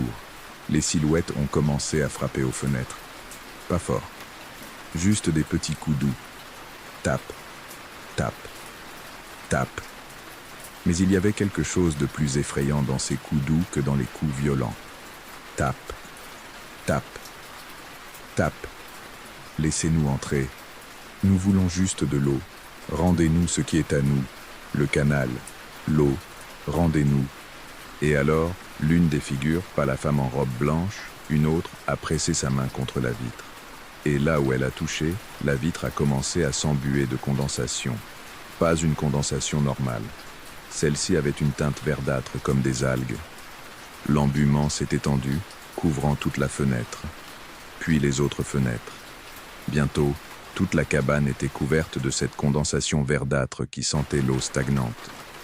Je ne pouvais pas voir dehors. Je ne pouvais qu'entendre les coups. Tape, tape, tape. Et les voix. Oh, oh, oh. Je me suis blotti sur le sol de la cabane, les mains sur les oreilles, en pleurant. Je ne suis pas fier de l'admettre, mais j'étais terrifié au-delà de toute raison. Je ne sais pas combien de temps s'est écoulé. Peut-être des minutes, peut-être des heures. Mais finalement, les coups ont cessé. Les voix se sont tuées. Et quand j'ai enfin rassemblé le courage pour nettoyer un peu la condensation de la fenêtre et regarder dehors, elles avaient disparu. La tempête était également passée. Le ciel commençait à s'éclaircir avec les premiers signes de l'aube. Il était 5h30 du matin. 1h30. Elle avait duré 1h30. Lorsque le service de jour est arrivé à 7h, je suis sorti de cette cabane en titubant comme un ivrogne. Le garçon du service de jour m'a regardé alarmé. « Frère, ça va? Tu as l'air terrible. » Je démissionne. C'était tout ce que j'ai dit. Ce matin-là, j'ai appelé Don Raoul et lui ai dit que je ne reviendrais pas. Il m'a proposé de me payer tout le mois si je restais 2 semaines de plus pour former un remplaçant. Ni pour tout l'argent du monde, lui ai-je répondu. Je suis resté sans emploi pendant 3 mois après ça. Chaque jour sans argent en valait la peine pour ne pas revenir là-bas. Finalement, j'ai trouvé un travail dans mon domaine. Maintenant, je travaille dans un bureau, en horaire de jour normaux, entouré de gens. Et je n'ai jamais été aussi reconnaissant. Mais parfois, quand il pleut fort la nuit, je me réveille en pensant entendre ce son. Tape, tape, tape. Et ces voix qui murmurent. Oh, oh, oh. Je circule occasionnellement sur cette route pendant la journée. La station-service est toujours là, fonctionnant normalement. Don Raoul a finalement embauché 2 personnes pour le service de nuit au lieu d'une. Je suppose qu'il a finalement compris que personne ne resterait seul là-bas après minuit. Et chaque fois que je passe dans la journée, je regarde ce terrain vague autour de la station. Terre sèche, craquelée, morte. Il est difficile d'imaginer qu'il y a eu un canal d'eau là-bas un jour. Difficile d'imaginer des gens se noyant dans cet endroit qui est maintenant si aride. Mais ils s'en souviennent. Ceux qui sont morts là s'en souviennent. Et ils continuent de chercher l'eau qui leur a été arrachée. Ils continuent de demander, nuit après nuit, à 3h30 du matin, « Avez-vous de l'eau ?» Et il n'y a jamais assez d'eau pour apaiser les morts. V. Et avec cela se conclut l'histoire de Marcos. Il m'a dit qu'il n'a jamais travaillé de nuit depuis, qu'il préfère tout plutôt que d'être seul dans les heures sombres. Si tu as déjà travaillé dans une station-service de nuit, dans une boutique de proximité, ou dans n'importe quel endroit isolé pendant l'aube et que tu as vu des choses inexplicables, laisse un commentaire. Parfois, les endroits les plus communs cachent les histoires les plus effrayantes. Prends soin de toi, repose-toi bien, et on se retrouve dans la prochaine histoire.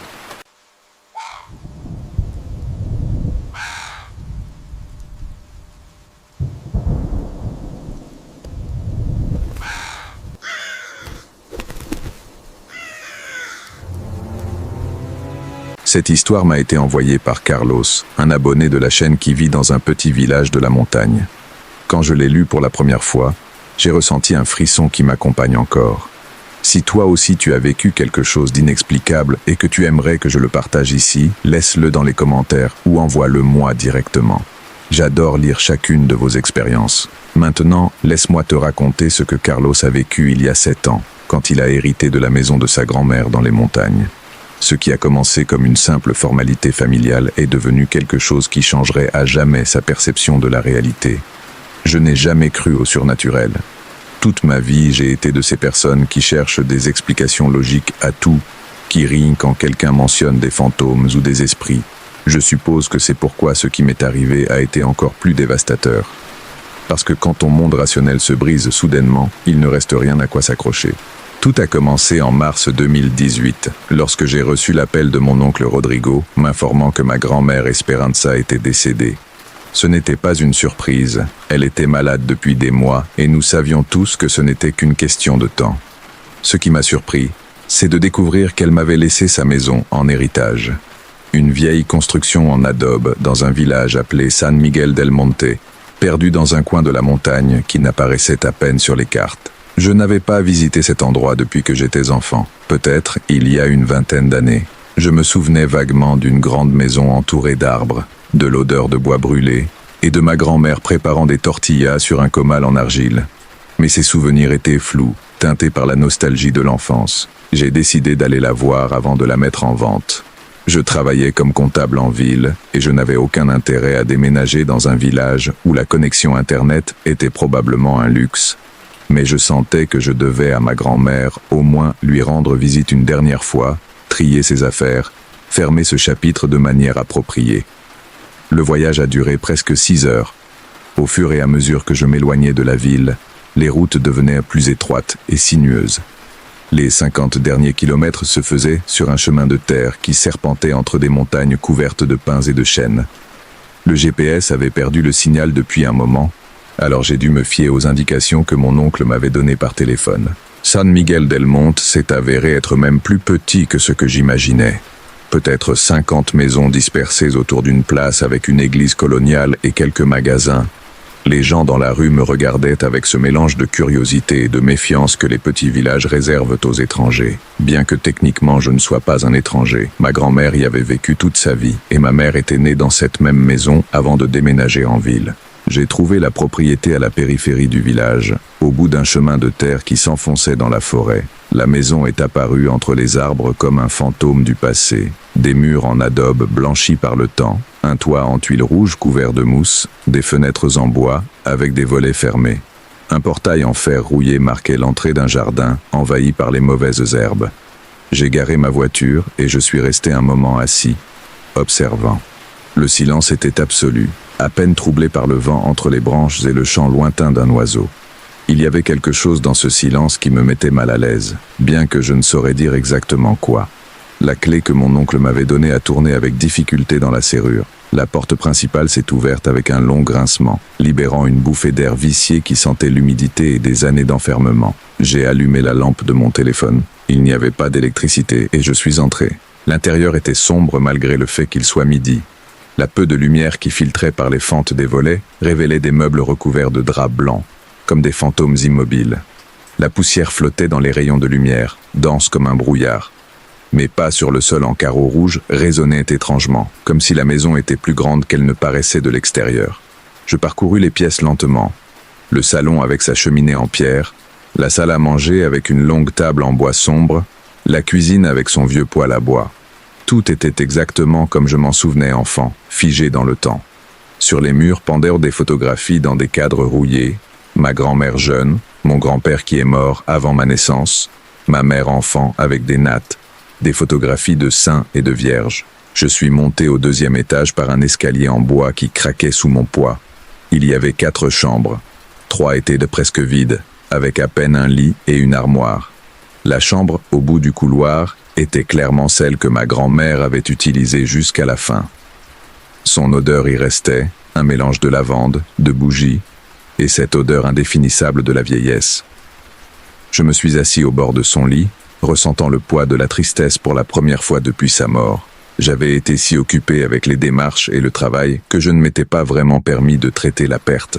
Mais là, dans sa chambre, entourée de ses affaires, cela m'a finalement frappé. Elle n'était plus là. Je ne la reverrai jamais. Je ne sais pas combien de temps je suis resté assis là. Le soleil commençait à se coucher quand je me suis finalement levé, et j'ai décidé qu'il était temps d'aller au village chercher un endroit où rester. Il n'y avait aucune chance que je passe la nuit dans cette maison sans électricité ni eau courante. Demain, je reviendrai à la lumière du jour pour commencer à tout ranger. Mais quand je suis descendu les escaliers, quelque chose m'a fait m'arrêter. Un bruit. Léger, presque imperceptible, mais définitivement là, comme des pas traînants au rez-de-chaussée. Je suis resté immobile au milieu des escaliers, retenant ma respiration, tendant l'oreille. Silence.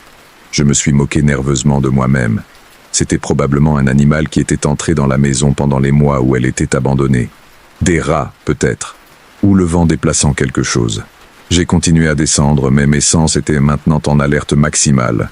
Le salon avait l'air différent, plus sombre, bien que la lumière n'ait pas changé. Les draps sur les meubles semblaient des formes plus sinistres dans la pénombre croissante.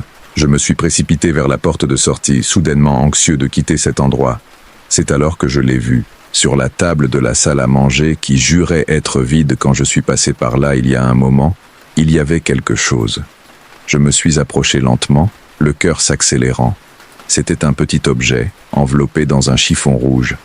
Je l'ai pris avec des mains tremblantes et je l'ai déballé. Une poupée.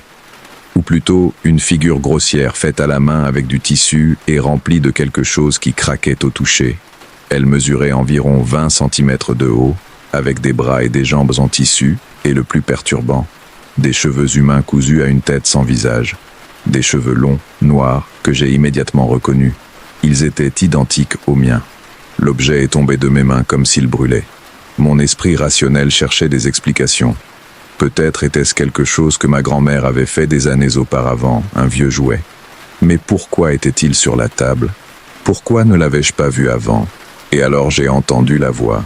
C'était à peine un murmure, si bas que j'ai d'abord pensé que je l'avais imaginé. Mais ensuite, c'est revenu, plus clair cette fois. Une voix de femme, âgée, qui venait de quelque part au fond de la maison. Carlos, mon nom. Quelqu'un avait murmuré mon nom.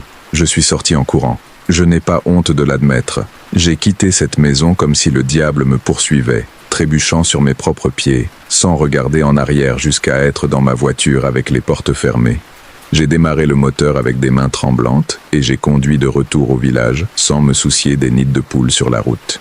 J'ai trouvé une petite auberge près de la place. La propriétaire, une femme d'environ 60 ans nommée Lucia, m'a regardé avec curiosité quand elle m'a vu arriver si agitée. Je lui ai dit que j'avais besoin d'une chambre et elle a hoché la tête sans poser de questions, bien que ses yeux révélaient qu'elle savait plus qu'elle ne le disait. Cette nuit-là, allongé sur le lit de l'auberge, j'ai essayé de me convaincre que tout n'était que le produit de mon imagination. Le stress du deuil, la fatigue du voyage, la suggestion d'être dans une vieille maison abandonnée. Demain, je reviendrai à la lumière du jour, et tout aurait du sens. Mais je ne pouvais pas me sortir de la tête cette poupée, et cette voix, mon nom murmuré dans le vide. Le lendemain matin, après un petit déjeuner dans la salle à manger de l'auberge, Lucia s'est assise en face de moi avec une tasse de café. « Tu es allé chez Doña Esperanza » a-t-elle dit. Ce n'était pas une question. J'ai hoché la tête, me demandant comment elle le savait. Petit village, ai-je supposé. Tout le monde sait tout. « As-tu vu quelque chose d'étrange » demanda-t-il d'un ton qui me donna des frissons.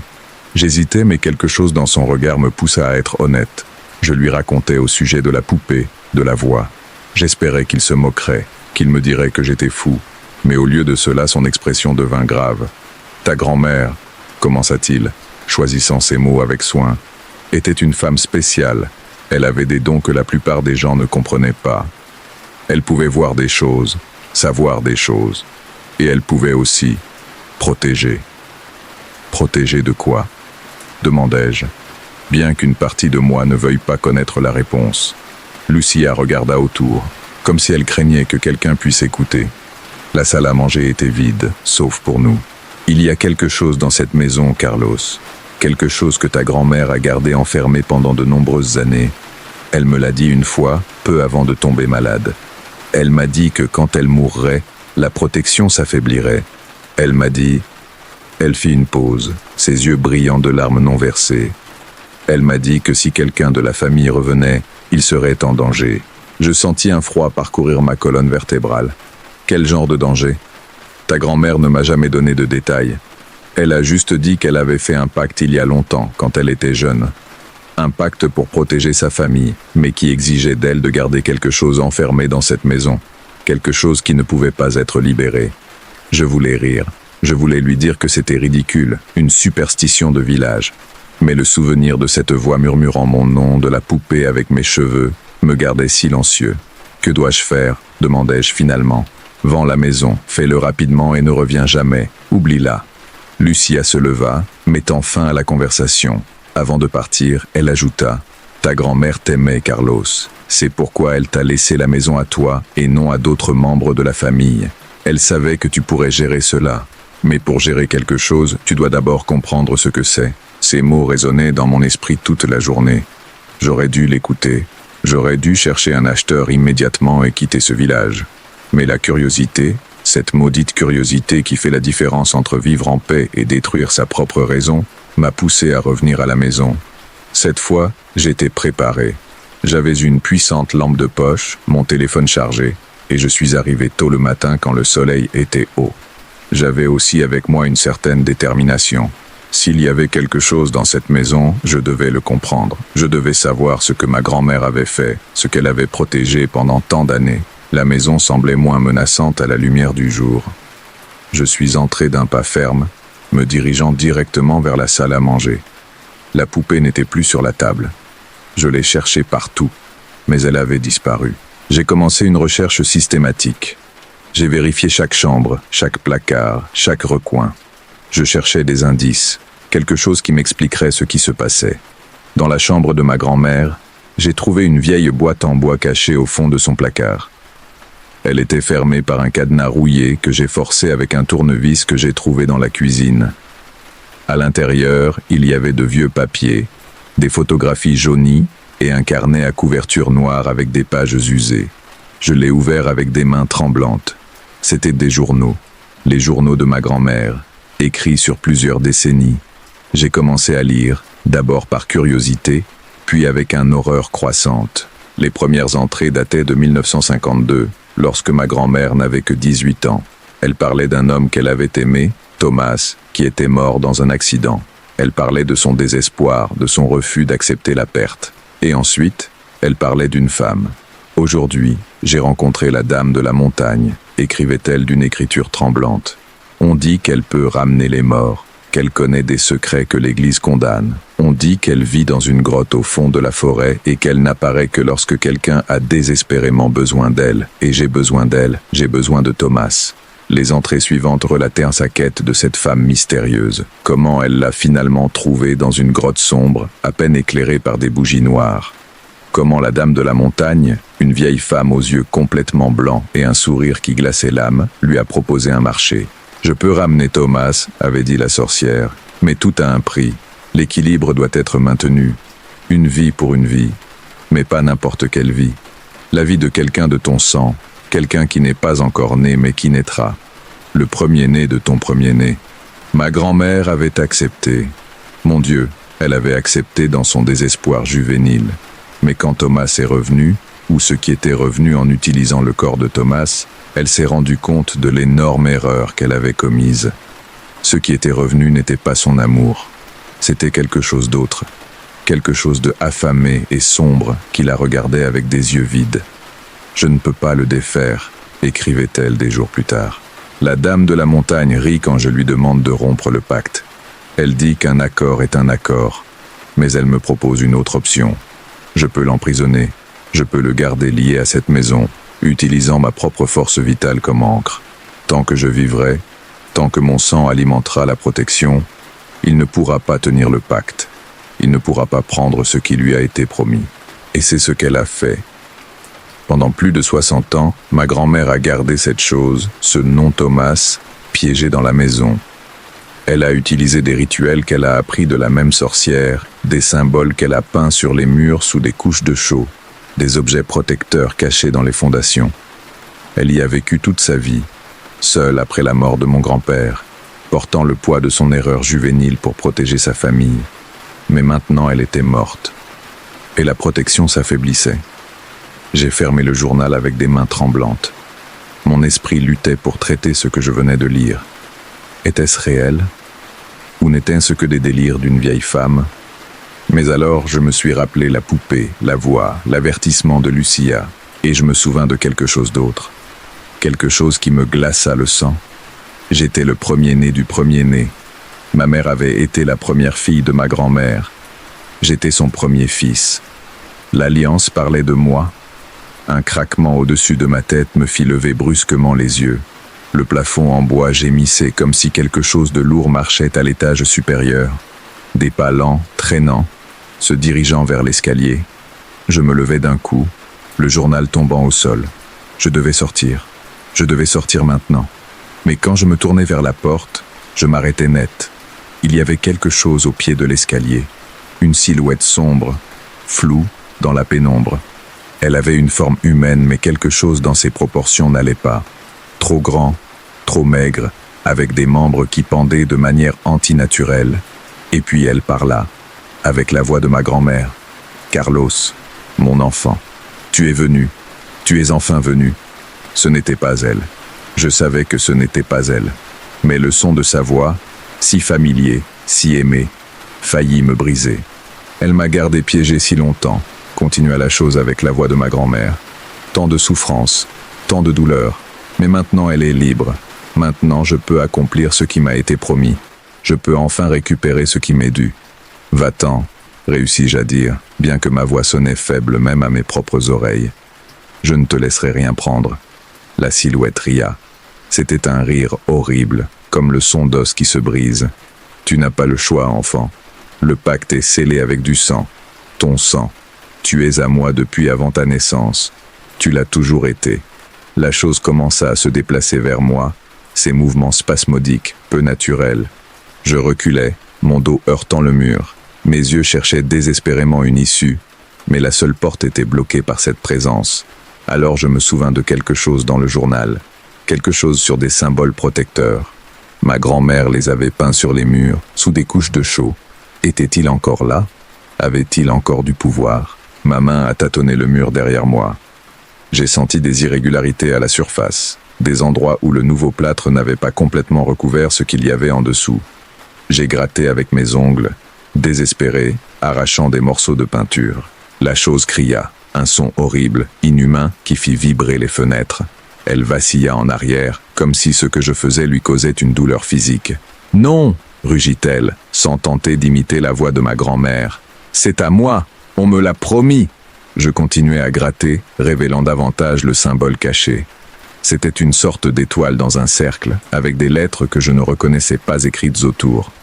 Plus je le découvrais, plus l'entité semblait s'affaiblir. Mais alors elle se ressaisit. Elle se redressa, grandissant d'une certaine manière, devenant plus solide, plus réelle. Ses yeux, je pouvais maintenant les voir clairement, étaient des puits d'obscurité absolue. « Tu es intelligent », siffla-t-elle, comme elle. Mais ce n'est pas suffisant. Les symboles l'ont protégée parce qu'elle était celle qui a fait le pacte. Mais toi, tu fais partie du paiement. Ils ne te protégeront pas. Rien ne peut te protéger de moi. J'avais raison. Je l'ai su à ce moment-là avec une terrible clarté. Les symboles pouvaient l'affaiblir, le ralentir. Mais ils ne pouvaient pas l'empêcher de prendre ce qu'il considérait comme son droit. L'entité avança à nouveau, et cette fois, elle ne recula pas devant les symboles. Je pouvais sentir sa présence comme un froid antinaturel qui pénétrait jusqu'aux os. L'air lui-même semblait s'épaissir, rendant la respiration difficile. Ce sera rapide, murmura-t-elle, maintenant si près que je pouvais sentir son haleine, une odeur de terre mouillée et de décomposition. Tu ne souffriras pas. Juste, laisse-toi aller. Accepte l'inévitable. Une de ses mains, était-ce des mains, s'étendit vers mon visage. Je fermai les yeux, mon esprit courant désespérément à la recherche d'une issue que je savais inexistante. Alors, un cri, mais pas le mien, de la chose. Un cri de surprise et de douleur. J'ouvris les yeux. L'entité s'était retirée, se tordant, et entre nous était apparu quelque chose de nouveau. Une lumière faible, presque imperceptible, mais qui semblait repousser la créature comme si c'était du feu vivant. La lumière prit progressivement forme, une forme humaine. Une vieille femme, transparente, à peine visible, mais indéniable. Ma grand-mère. Espérance, siffla la chose, sa voix chargée de haine. Tu es morte, tu ne peux plus m'arrêter. Non, répondit le spectre de ma grand-mère, sa voix résonnant de très loin mais claire. Je ne peux pas t'arrêter, mais je peux te donner ce que tu veux vraiment. L'entité resta immobile, prudente. Quoi? Tu me veux, Thomas. Tu m'as toujours voulu. C'est moi qui t'ai ramené, c'est moi qui t'ai enfermé. Ta colère, ta faim, c'était toujours à cause de moi, pas à cause de ma famille. Ma grand-mère se tourna vers moi, et ses yeux, Dieu, ses yeux avaient l'air si fatigués, me regardèrent avec un amour profond. Carlos, cours. Quand je te le dirai, cours, et ne regarde pas en arrière. Grand-mère, non. Ta vie pour la sienne, continua-t-elle, m'ignorant, s'adressant à la créature. Laisse-le partir et prends ce qu'il reste de mon esprit. Attache-moi à toi pour toujours. C'est ce que tu as toujours voulu, n'est-ce pas? M'avoir près de toi, pour toujours. La chose considéra cela, puis, lentement, hocha la tête. Cours, cria ma grand-mère. Je ne voulais pas. Je voulais rester, trouver une autre façon. Mais ses yeux me suppliaient, et j'ai compris. C'était sa dernière chance de réparer l'erreur qu'il avait commise des décennies auparavant. Sa dernière chance de nous sauver tous. Je courus. Derrière moi, j'entendis des sons qui me hantent encore dans mes cauchemars. Des cris, tant de la créature que de ma grand-mère. Le bruit de quelque chose qui se déchire. Un éclat de lumière si brillant qu'il illumina toute la maison pendant un instant. Et puis, le silence. Je ne m'arrêtai pas avant d'arriver à ma voiture. Je démarrai et conduisis sans regarder en arrière, mes yeux brûlants de larmes qui se permettaient enfin de couler. Je conduisis jusqu'à la ville, un trajet de 6 heures que je fis en 4, sans m'arrêter une seule fois. C'était il y a 7 ans. Je ne suis jamais retourné à San Miguel del Monte. J'ai engagé une entreprise pour vendre la maison sans que j'aie à revenir. Elle a été achetée par un couple d'artistes de la ville qui voulaient un refuge dans les montagnes. J'espère qu'ils seront heureux là-bas. J'espère qu'ils ne trouveront jamais le journal de ma grand-mère caché sous les lattes du sol de leur chambre, où je l'ai laissé tomber en fuyant. Parfois, dans les nuits silencieuses, je crois entendre la voix de ma grand-mère, non pas murmurant mon nom avec menace, mais avec tendresse, comme quand j'étais enfant, me disant que tout va bien, que je peux me reposer, qu'elle m'aime. Je ne sais pas si son esprit a trouvé la paix, je ne sais pas si l'entité a été détruite ou simplement satisfaite. Je ne sais pas si ma grand-mère est piégée dans un horrible limbe, payant éternellement pour une erreur qu'elle a commise lorsqu'elle n'était qu'une enfant désespérée d'amour. Ce que je sais, c'est ceci, les pactes sont réels, les sorcières sont réelles, et l'amour d'une grand-mère est assez puissant pour défier même la mort elle-même. Chaque année, à l'anniversaire de sa mort, j'allume une bougie pour elle. Je ne prie pas, je ne sais plus à qui ou à quoi prier, mais je m'assois dans l'obscurité et je lui parle. Je lui raconte ma vie, les choses qu'elle manque. Je la remercie pour son sacrifice, même si elle ne peut pas m'entendre. Et parfois, juste parfois, la flamme de la bougie vacille d'une manière qui ne peut être expliquée par des courants d'air. Et j'aime penser que c'est elle, me disant qu'elle m'écoute, que malgré tout, elle prend encore soin de moi, comme elle l'a toujours fait, comme elle le fera toujours. Ainsi se termine l'histoire que Carlos m'a partagée. Il n'est pas retourné dans ce village, et il dit qu'il ne le fera jamais. De temps en temps, il m'écrit pour me dire qu'il continue d'allumer ses bougies, maintenant vivante la mémoire de sa grand-mère. Si cette histoire t'a touché, ou si tu as déjà vécu quelque chose que tu ne peux pas expliquer, j'aimerais beaucoup le lire dans les commentaires. Parfois, partager ces expériences nous aide à comprendre que nous ne sommes pas seuls dans ce que nous avons vécu. Et si tu ne t'es pas encore abonné à la chaîne, je t'invite à le faire. Il y a beaucoup d'autres histoires qui attendent d'être racontées. Repose-toi bien ce soir, et on se retrouve la prochaine fois.